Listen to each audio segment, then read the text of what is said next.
Imagine this. Someone insults you in front of a crowd. Most people would feel their chest tighten, blood rush to their face, thoughts scrambling to craft the perfect comeback. Even if they stay quiet, inside, they're boiling.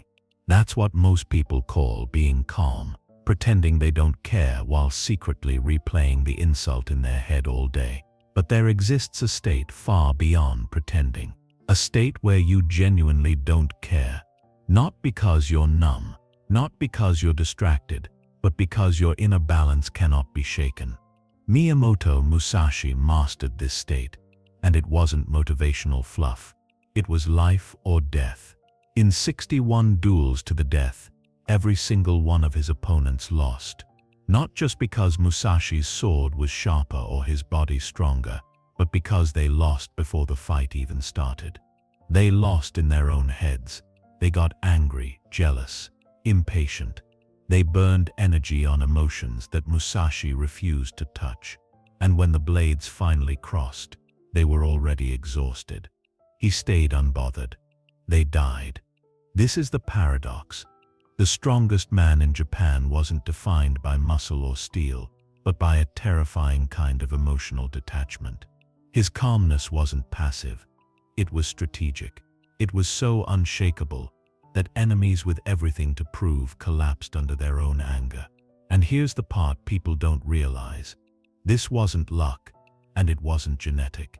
Musashi left behind writings that reveal exactly how he built this unbothered mind. Buried in the Book of Five Rings and his final teachings, the Dokkōdō, are 4 principles that explain how he dismantled warriors without wasting a drop of emotional energy.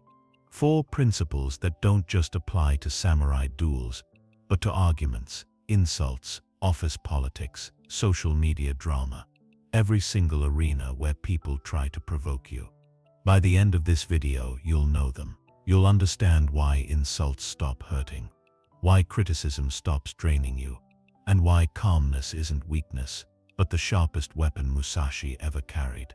And it all begins with the very thing that most people get completely wrong, why they get bothered in the first place. Stop fighting reality. Most people believe that staying unbothered means becoming tougher, like building thicker armor so the world can't penetrate. They think, if I just fight harder against the things that upset me, eventually they won't bother me anymore. But that mindset is exactly what keeps people trapped. They confuse resistance with strength, when in reality, resistance is what drains them. Miyamoto Musashi knew this centuries ago. In the Book of Five Rings, he wrote something that sounds so simple that most people dismiss it. Accept everything just the way it is. Not fight it, not overcome it. Accept it. For Musashi, this wasn't some abstract Zen philosophy to sound wise in old age. It was survival. Look at his life. His father died when Musashi was only 7. He was effectively orphaned before he even understood what family really meant. By 13, when most kids are worried about schoolwork, Musashi fought his very first duel with real swords.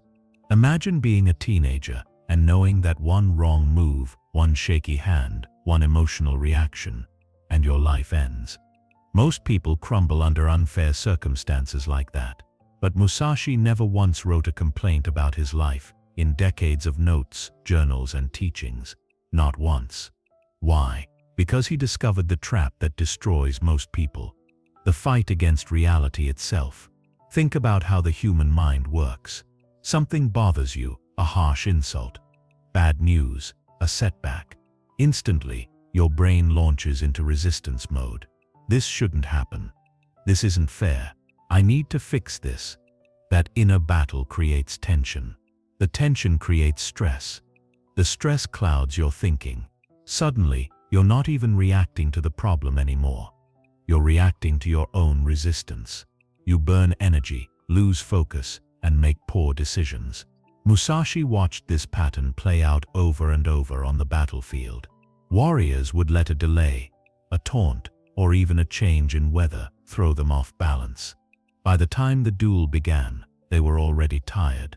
Mentally, emotionally, spiritually. They lost before their swords even left their sheaths. Here's the part most people miss. Acceptance doesn't mean liking something. It doesn't mean approving of it. It means acknowledging that reality exists exactly as it does in this moment. When you stop wasting energy on the fantasy that reality should be different, the mental friction disappears. Suddenly your mind is clear, calm, and ready for real action. Look at your own life. How often do you donate your time and energy to things outside your control? You wake up, check your phone, and immediately see headlines, markets crashing, political chaos, wars breaking out on the other side of the world. Your chest tightens, your anxiety spikes. Maybe you spend 20 minutes scrolling comments, arguing with strangers, getting worked up about events you cannot possibly influence. Did your anger help the economy recover? Did your stress stop any war? No. All that happened is you gave away a piece of your life. You'll never get back. 20 minutes stolen, not by the news itself, but by your resistance to the fact that it exists. Musashi faced that choice every single day. He could have spent his life complaining about being orphaned, raging at the unfairness of his childhood, or obsessing over circumstances outside his control. But he didn't. Instead, he funneled his energy into the only things he could control, training harder, studying opponents, refining strategy. That focus made him undefeatable. Not because problems disappeared, but because he refused to donate his energy to problems he couldn't change. Try this for yourself today. The next time something bothers you, traffic, criticism, bad news, catch yourself in that moment of resistance. Notice the tightness in your chest, that inner voice saying, "This is wrong, this shouldn't be happening." Pause, take a single breath, then tell yourself, "This is what's happening right now." Don't judge it, don't fight it.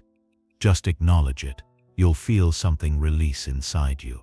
That's your energy coming back. Energy you can now spend on something that actually improves your life. And here's the hidden advantage. Once you stop wasting energy fighting reality, you'll notice something others don't. Everyone else is still fighting. They're still caught in the endless cycle of stress and resistance. They're burning themselves out over insults, delays, and inconveniences. While they're exhausting themselves, you're calm, focused, and gaining ground. Musashi understood that acceptance wasn't just inner peace, it was a tactical advantage. His enemies never figured it out. They walked into duels already half defeated, consumed by what they couldn't control. Musashi walked in clear-headed, sharp, and deadly.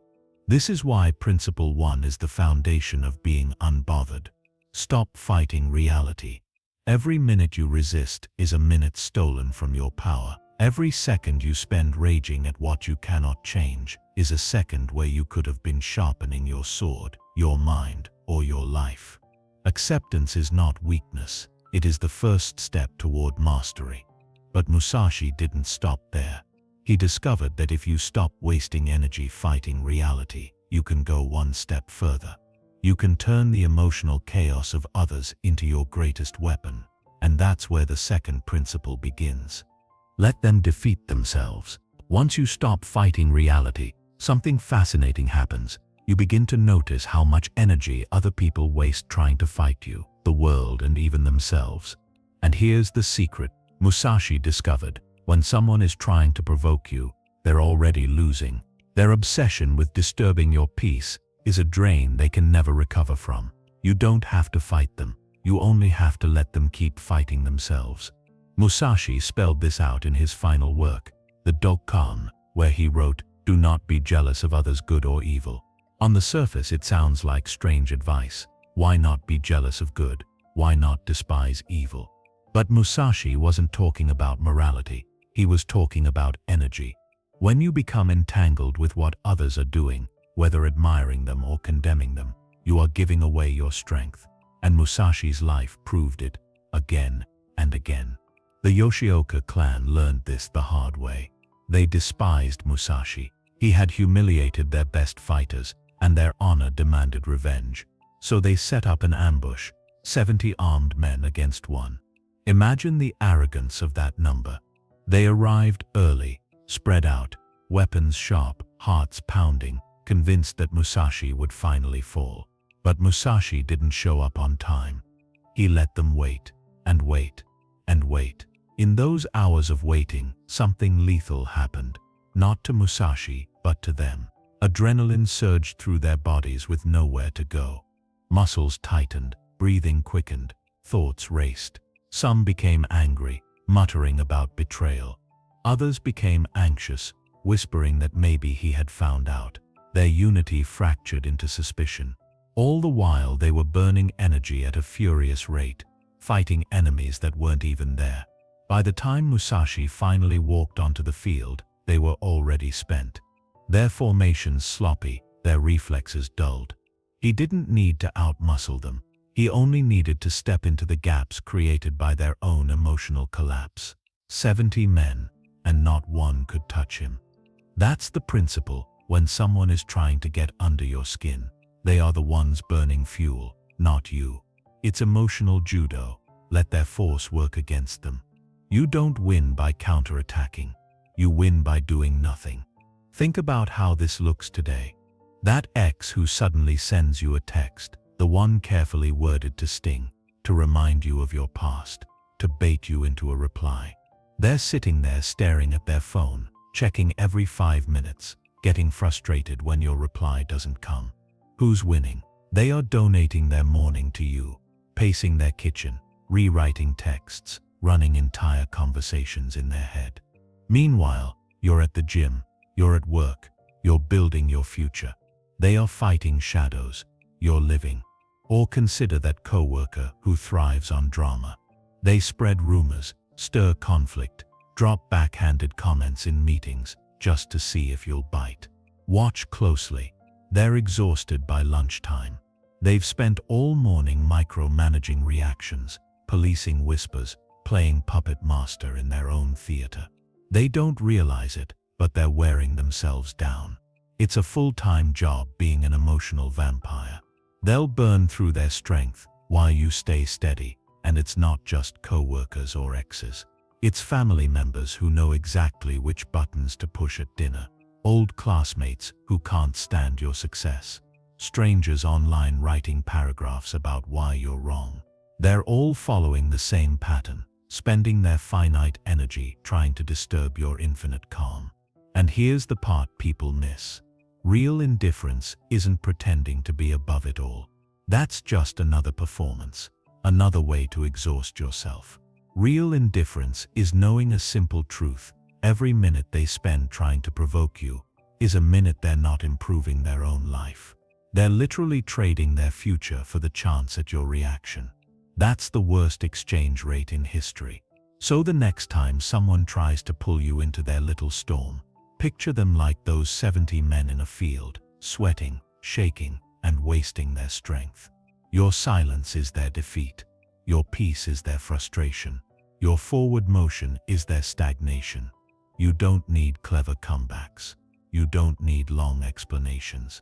You don't need to prove anything. Their collapse is already in motion. Musashi understood this, and it gave him an edge no one else had. While others wasted energy in emotional battles, he conserved his strength for the only thing that mattered: victory. But staying calm isn't just about draining your enemies. It's about using that calmness to see what no one else sees. And that leads us directly into the third principle. Become the watcher. Once you've stopped wasting energy fighting reality, and once you've learned to let others burn themselves out, the next step is where Musashi truly separated himself from ordinary warriors. He became the watcher. He realized that most people are so busy reacting, so busy performing for attention, that they don't even notice they are confessing everything about themselves. And the person who can stay calm long enough to observe gains a kind of X-ray vision into human behavior. In the Book of Five Rings, Musashi wrote, "Perceive that which cannot be seen with the eye." At first glance, it sounds like mystical Zen poetry, but Musashi wasn't talking about ghosts or visions. He was talking about reading people like open books. While his opponents raged, bragged, and tried to intimidate, Musashi quietly studied them. Before his famous duels, He would sometimes arrive days early, not to practice swings, not to sharpen his sword, but to watch. He would observe how his opponent treated innkeepers. Did they boast loudly to impress women? Did they drink too much? Did they have a habit of favoring one side when they walked? By fight day, Musashi knew more about his enemies than they knew about themselves. He could predict when they would hesitate, when they would attack too quickly, and when their fear would show. This was the deeper layer of his philosophy. From one thing, know 10,000 things. One tiny pattern reveals the entire truth. If someone twitched when nervous, he knew exactly when to strike. If they bragged in the tavern, he knew they feared being seen as weak. If they insulted him before the duel, he knew they were trying to mask desperation. Every boast, every insult, every attempt at intimidation was free information. Musashi wasn't just winning with his sword, he was winning with data. Now, imagine applying this in your own life. Someone criticizes you at work in front of others. Your instinct is to defend yourself, to fire back. But what if you didn't? What if, instead, you ask, what is this person actually revealing about themselves? Are they threatened by your success? Are they trying to cover their own mistakes? Suddenly their attack isn't a wound, it's intelligence. Or think about that ex who sends you late-night texts. Each message is not just words, it's a map of their emotional state. Loneliness, regret, fear of losing control. It's all written between the lines. You're not just reading text, you're reading needs. And needs predict behavior. Even online, the same pattern holds. The stranger writing essays in your comments section isn't proving you wrong. They're proving their own obsession. They're showing you exactly what kind of person they are. Insecure, desperate for attention, and unable to let go. Every attack is a confession. Once you see that, you can't unsee it. This is why becoming the watcher is so powerful. You stop taking things personally. That coworker's criticism isn't about you. It's about their fear. That betrayal isn't proof you're unworthy. It's proof they lack integrity. That attack isn't your weakness. It's their desperation. When you already know the script, you can't be surprised. And when you can't be surprised, you can't be shaken. There's a massive difference between paranoia and perception. Paranoia makes you bitter, expecting the worst in everyone. Perception makes you clear, simply observing what's already in front of you. One poisons your soul, the other sharpens your vision. Musashi never wasted time hating people for their flaws. He just read them, used the knowledge, and adapted. And here's the hidden beauty. Once you truly see people, the insults, betrayals, and criticisms lose their sting. They become predictable, almost boring. You're no longer trapped in the emotional theater. Everyone else is acting in. While they scream their lines, you're sitting in the director's chair, quietly watching it unfold. Musashi mastered this, and it gave him a terrifying edge. His opponents thought they were intimidating him with insults, but all they were really doing was handing him their playbook. And once you hold the playbook, the outcome is already decided. But Musashi went one step further. He didn't just use observation to win duels. He used every single challenge, irritation, and setback as training. And that's where the final principle takes this from philosophy into unshakable power. Use everything as training.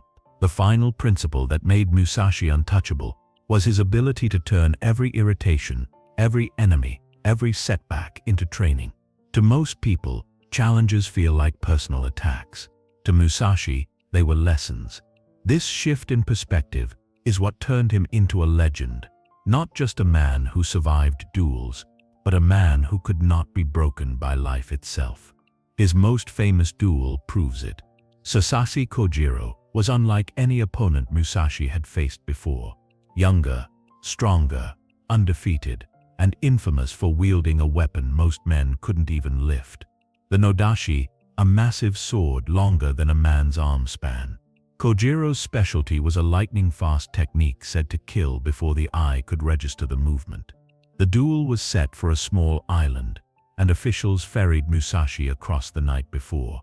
Anyone else in his position would have been trembling with nerves, rehearsing every possible strike, or begging the gods for help. But Musashi, he sat quietly in the boat and picked up an oar. While others would have meditated or prayed, he began carving that oar into a weapon. He worked for hours, whittling wood into a blade just a few inches longer than Kojiro's famous sword. He wasn't panicked. He wasn't anxious. He was training, turning boredom into discipline, turning anticipation into preparation. By dawn, he had forged his secret advantage. And then came the psychological blow. Musashi deliberately showed up late. Kojiro, already vibrating with pride and anger, seethed as minutes turned to hours. By the time Musashi finally arrived, Kojiro was boiling with rage. He unsheathed his massive blade, shouting in fury. The fight lasted only seconds. Kojiro rushed forward with his signature strike, but anger had clouded his timing. Musashi sidestepped and swung his wooden oar. One clean strike, and the legend of Kojiro ended. The lesson wasn't just that Musashi improvised a longer sword. It was that he saw everything, even death itself, as training. In his final writings, the Dokkōdō, he said, "Do not fear death." Most people interpret this as blind courage. But Musashi's meaning was sharper. Death, like every challenge, was simply another teacher. Everything was practice for something greater. Now translate this into modern life. That customer screaming at you, not a tragedy. It's an advanced sparring session in emotional control. That friend who betrays you, not proof that you're unworthy, proof that you're in a masterclass of reading human patterns. That failure at work or school, not the end, but the black belt test of acceptance. Most people break under small problems because they see them as unfair punishments. Musashi never did. He saw them as weight training. Every insult was a repetition. Every setback was a set. Every betrayal was another drill. Beginners complain about the weight being too heavy. Masters understand the weight is supposed to be heavy. That's how you get stronger. Think about the daily annoyances you face. Traffic jams when you're late. Perfect training for patience and acceptance. Family arguments that recycle old wounds. Ideal training to break patterns and respond differently. Online strangers throwing shade. Beautiful training in refusing to donate your attention. Each situation is a free dojo session. No gym membership required. And like training, consistency compounds. What triggered you last year now feels laughable. What bothers you today will seem small in the future. The more you lean into this mindset, the more unshakable you become. Over time, insults bounce off, crises shrink, and setbacks feel like warm-ups. The same way Musashi carved an oar into a weapon, you carve every challenge into strength. This is the ultimate paradox. Life never gets easier. It never stops throwing chaos, betrayal, and pain. But you get stronger, calmer, clearer. What broke others fuels you. What drained others trains you. And while everyone else fights reality, burns out on emotional drama, and collapses under pressure, you rise, sharpened by the very storms that destroyed them. Musashi lived this truth until his final breath. By the end of his life, nothing could disturb him. Not insults, not betrayal, not even the shadow of death. Because he had trained with everything, he was ready for anything. And if you apply this principle, so are you. So remember the 4 rules. Accept what is. Stop wasting energy on resistance. Let others defeat themselves. Their drama is their downfall. Become the watcher. Every attack is a confession. Use everything as training. Every challenge is practice for mastery. Start right now. Whatever's bothering you today. Traffic, stresses. Don't fight it. Accept it. Feel the release as your energy returns. That feeling, that's the same power Musashi carried into every duel. The same power that made him unbeatable. And now it's yours. Your Musashi mindset. Now you've seen it. The blueprint that turned a lone orphan into the most undefeated warrior in Japanese history. 4 deceptively simple principles that built an unshakable mind. Accept what is. Let others defeat themselves. Become the watcher and use everything as training. Each on its own is powerful, but together they create a state most people never reach. True indifference, not numbness, not pretending. Real freedom from being controlled by anything outside yourself. Think about how rare that is today. Most people walk through life like raw nerves. A rude comment ruins their morning. A bad headline ruins their day. A single rejection ruins their week. They spend years handing out pieces of themselves to things and people that don't matter. They never notice their bleeding energy every time they resist reality, every time they chase drama, every time they mistake performance for power. And then they wonder why they feel exhausted, empty, and powerless. Musashi proved there's another way. He faced more loss, danger, and betrayal than most people could survive, and yet he never broke. He turned suffering into strategy, turned observation into power, and turned every challenge into training. That's why his name has lasted centuries, while the names of his enemies are forgotten. They fought storms. He became the storm.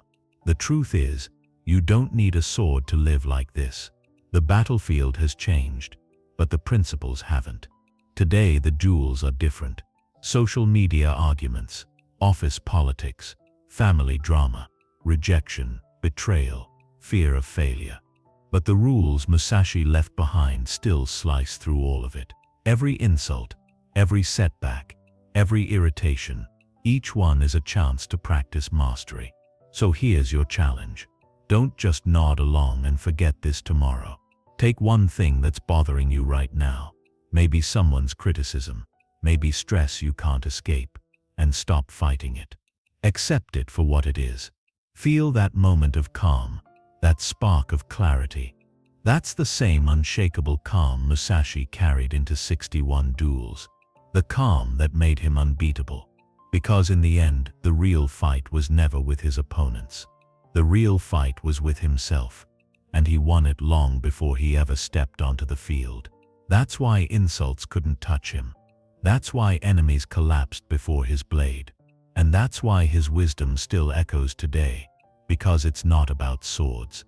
It's about power over yourself. If you can master that, then the noise of the world becomes nothing more than background. People will wonder why you don't flinch when provoked, why you don't break when pressured, why you seem immune to the chaos that consumes them. And you'll know the truth. You're not immune. You're trained.